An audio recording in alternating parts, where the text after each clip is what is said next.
Mobile phone প্রেমীদের জন্য এর চেয়ে বড় সুখবর আর হতেই পারে না।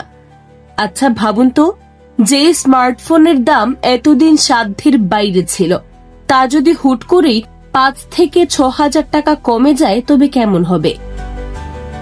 জাতীয় রাজস্ব বোর্ড বা এনবিআর মোবাইল ফোন আমদানিতে শুল্ক এক ধাক্কায় প্রায় 60% কমিয়ে দিয়েছে, যার ফলে 30,000 টাকার বেশি দামের বিদেশি ফোনের দাম কমেছে প্রায় 5,500 টাকা।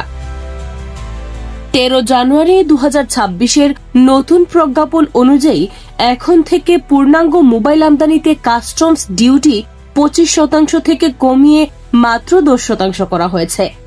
শুধু তাই নয়, যারা দেশে ফোন তৈরি বা সংযোজন করেন তাদের উপকরণের শুল্কও 10% থেকে কমিয়ে 5% করা হয়েছে, যার ফলে দেশি ব্র্যান্ডের ফোনের দামও কমবে অন্তত 1,500 টাকা।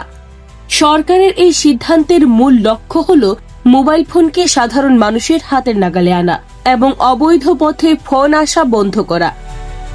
তাই নতুন ফোন কেনার পরিকল্পনা থাকলে এখনই তালিকা করে ফেলুন, কারণ বাজার দর এখন আপনার পক্ষেই থাকছে।